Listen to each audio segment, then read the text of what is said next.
We are told many lessons from some Europeans, from the Western world. I'm European. Actually, I am European. Not just I feel European.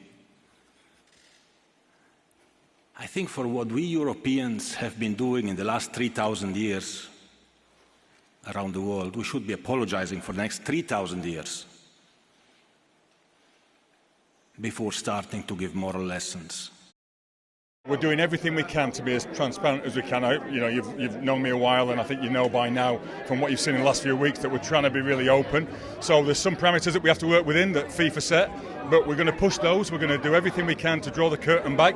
We're going to do some stuff post-game, which has not been done before, fairly soon. And then if we can do stuff in-game, we'll do it. It's quite tough in the stadium to get that narrative out on those more complex situations, but we need to do everything we can to have the stadium audience go along with us, because when you show the rationale for a decision, you might still disagree with it, but if you understand it, you're much more likely to accept it. So we'll see what we can do going forward, post-game, even in-game, with the stadium audience, with the fans in the stadium, with the broadcasters.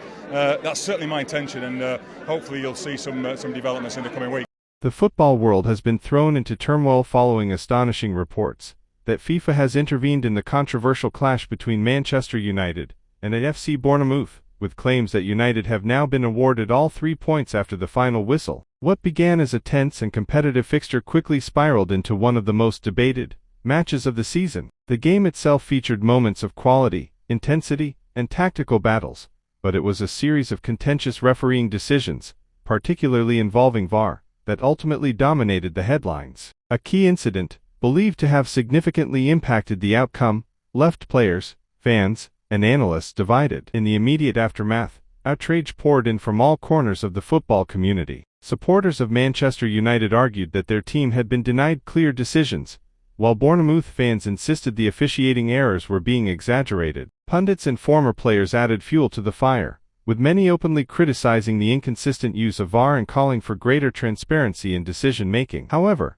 the situation took a dramatic turn when reports emerged suggesting that FIFA had stepped in to review the incident. According to these claims, football's global governing body determined that the refereeing errors were so significant that they warranted extraordinary action, leading to the alleged decision to award Manchester United all 3 points. If true, such a move would be virtually unprecedented in modern football. Traditionally, match results are rarely overturned unless there is clear evidence of rule violations, such as fielding an ineligible player or administrative errors. Refereeing mistakes, even highly controversial ones, have historically not been grounds for altering final results. This is precisely why the reported intervention has sent shockwaves through the sport. The implications of such a decision would be enormous. It could open the door for clubs to challenge match outcomes more aggressively, fundamentally changing how disputes are handled in elite competitions. Leagues like the Premier League could face mounting pressure to revisit their policies, while refereeing bodies may be forced to implement stricter accountability measures. At the heart of the controversy once again lies VAR,